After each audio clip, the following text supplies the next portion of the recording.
Bonjour, bienvenue sur Sudokanar. On va regarder le cinquième et dernier Sudoku classique extrait du dernier Grand Prix. Comme le précédent, c'est un problème créé par Richard Stokes, El Professor.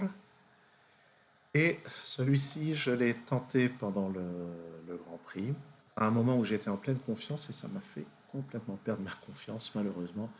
Ce qui fait qu'un round sur lequel j'étais très bien parti, finalement, c'est assez mal soldé. Et pourtant, j'ai trouvé quelle était la technique avancée. Oui, 59 points, il y a forcément une technique avancée à un moment.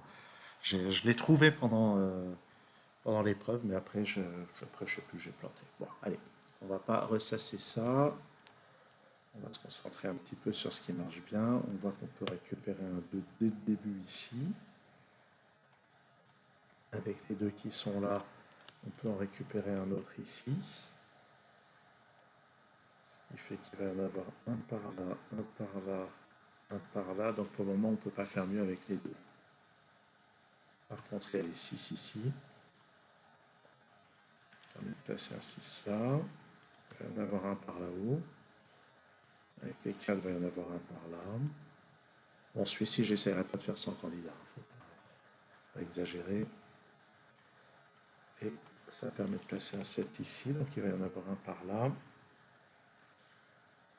Un 3 par ici. Un 8 par là. Un 5 par ici.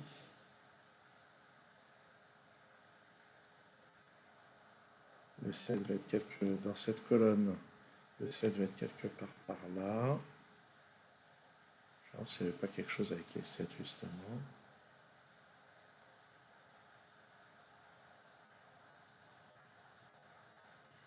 Voilà. Peut-être, je sais plus. Ah, c'est vrai que ça fait penser à un début de Swordfish. Il ne me semble pas que ce soit aussi compliqué que ça, la technique à trouver. Bon, pour le moment, j'ai pas l'impression de progresser plus. Donc, je pense que je vais commencer à placer des candidats. Je vérifie. Il y a quand même des choses intéressantes. Par exemple, on peut voir qu'il y a un 3 par ici. Donc, il va y avoir un 3 par là.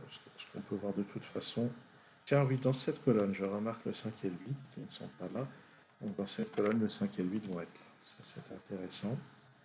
Quelque chose me dit que pendant l'épreuve, c'est la première chose que j'ai notée. En général, c'est une chose que je repère assez vite dans les résolutions. Et donc sur la colonne, il me manque encore 3, 4 et 9.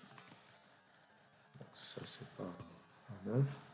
Ce qui fait que là-dedans, il me manque 1, 2, 6 et 7. En particulier, ça c'est 1 ou 6, ça c'est 1 ou 7. Par contre, il me reste les 4 candidats, c'est pas très intéressant. Par contre, ça c'est quand même assez prometteur quand on a des candidats, quand on a des cases avec seulement 2 candidats. Ensuite, dans cette colonne, il manque les chiffres impairs. On peut voir en particulier avec ça que là, il y a 5 ou 9. Là, c'est 1, 5 ou 9. Là, c'est 3, 5 ou 9. Donc, il va y avoir un 7 là-dedans, comme j'ai déjà mentionné.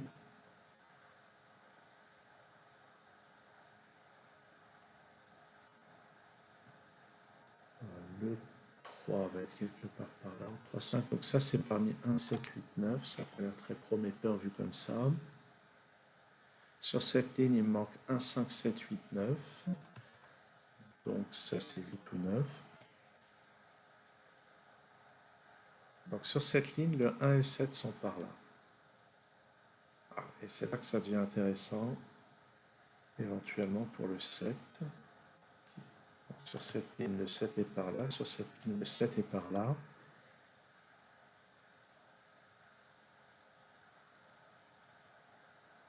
C'est vrai ce que je viens de dire? Bon, ça. Qu'est-ce que je viens de dire? Bon. Ouais, sur la ligne 7 est par là, mais sur cette ligne, le 7 pourrait être ici. Non, c'est sur cette ligne. Là. Le 7 est par là. Donc là aussi, ça ressemble. Ah, oui, voilà. Grâce à ce 7, bon, les positions pour le 7 sur cette ligne, c'est là. Sur cette ligne, c'est là. Et on est en présence de ce qu'on appelle un Find X-Wing. C'est-à-dire que s'il n'y avait pas cette case-là, ça serait un pur X-Wing sur les 7, mais il y a cette case-là. En tout cas, ce qui est sûr, c'est que ces deux cases qui sont là ne peuvent pas toutes les deux contenir le 7. Donc, si celle-là ne contient pas le 7, c'est que le 7 est ici. Et si celle-là ne contient pas le 7, c'est que le 7 est par là. Donc, on est sûr que forcément le 7, il y a au moins une de ces deux cases où il n'est pas. Donc, il y a au moins une de ces trois cases où se trouve le 7. Et par conséquent, 7 ne peut pas être ici. C'est là que ça devient intéressant. Donc, ça, c'est 1, 3 ou 4. Alors, je ne sais pas si c'est décisif, mais j'ai souvenir que ça m'avait aidé dans ma résolution. Il va rester maintenant à voir comment ça peut aider. On note avec 7 et 5 que ça c'est aussi parmi 1, 3, 4.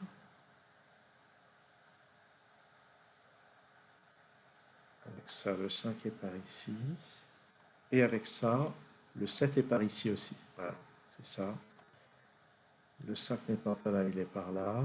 Et le 7 n'étant pas là, ni là, il est par là. Et ça nous crée une paire 5 et 7.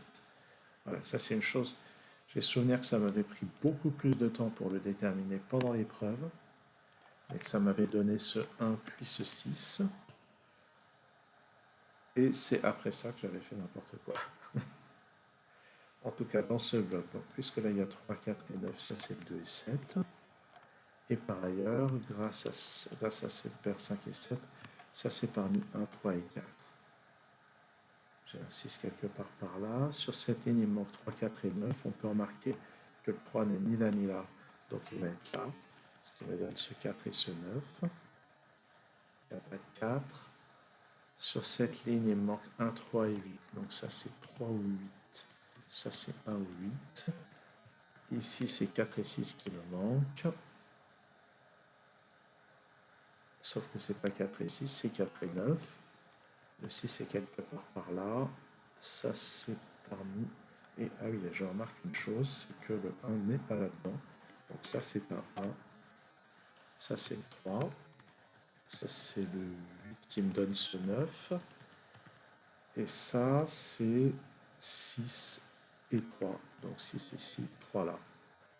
En bas ici, il me faut encore un 4 et un 6. La résolution n'est pas terminée. Mais on peut quand même remarquer les 6 qui sont là, qui permettent de placer ce 6. Là, j'ai besoin de 4, 7 et 8. Grâce à ce 7, je peux placer le 7 ici. Donc ça, c'est 4 et 8. J'ai le 4 ici. 8, 4. Ça résout cette paire 9 et 4. Ici, j'ai besoin de 8 et 9. Ici, j'ai besoin de 2 et 5. Sur cette ligne, 5, 7, 8. 5 ici, donc ça c'est 7 ou 8. Ça c'est 1, 5, 8. Et là, il me reste encore plein de candidats. Bon, on voit qu'on n'a pas fini.